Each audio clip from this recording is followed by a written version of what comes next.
Assalamualaikum warahmatullahi wabarakatuh. Salam sejahtera bagi kita semua.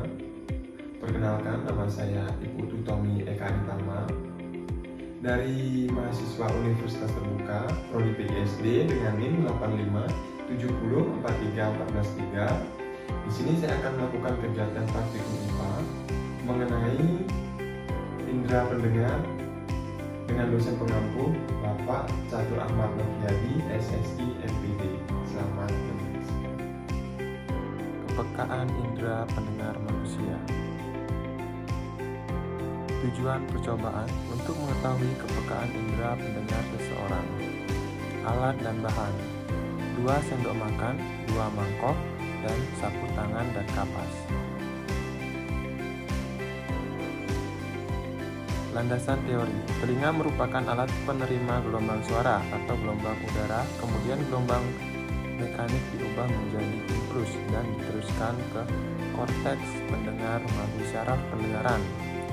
Telinga manusia terdiri dari 3 bagian, yaitu telinga bagian luar, telinga bagian tengah, dan telinga bagian dalam. Selanjutnya, telinga luar merupakan bagian telinga yang berguna sebagai penangkap getar suara. Telinga luar terdiri dari daun telinga, lubang telinga, kelenjar minyak, dan selaput yang disebut gendang telinga. Lubang pendengaran dilapisi kulit berambut halus dan kelenjar keringat yang berfungsi untuk menangkap partikel seperti debu dan menghalangi masuknya air. Selanjutnya, telinga dalam disebut dengan rongga labirin yang berfungsi membantu keseimbangan dan menyalurkan suara ke sistem saraf pusat.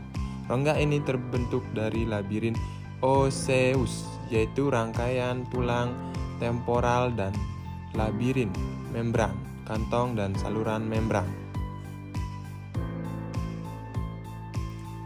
Prosedur percobaan. 1. Tutuplah matamu dengan sapu tangan. 2.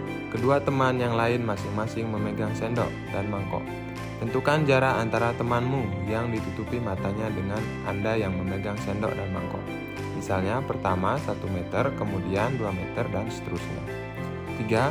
Setelah siap, Anda akan ditutupi matanya, memberi aba-aba agar teman yang memegang sendok mengetukkan sendok pada mangkok secara bergantian. Dapatkah Anda mendengar bunyi yang dihasilkan?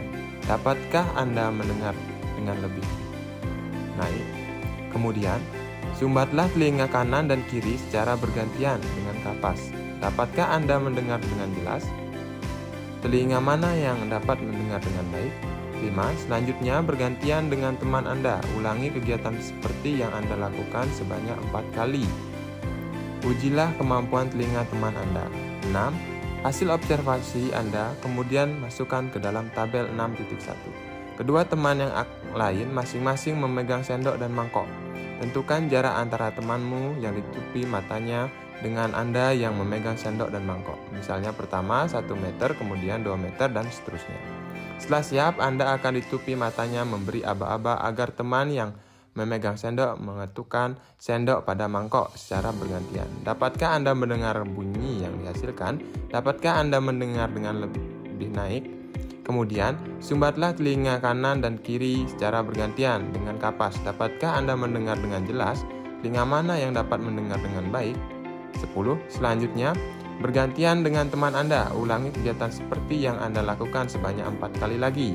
Ujilah kemampuan telinga teman Anda. Hasil observasi Anda kemudian masukkan ke dalam tabel 6.1.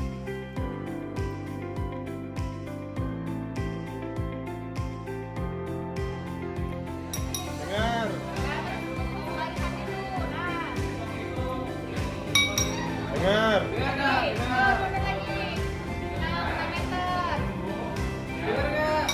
Dengar, mundur lagi, Bal.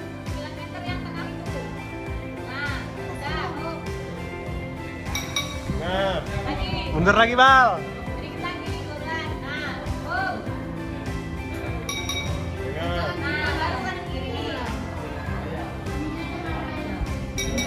Kiri.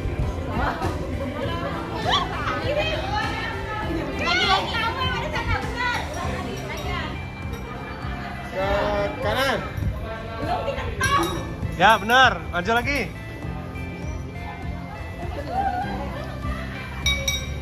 Kiri. Oke. Kanan. Oke.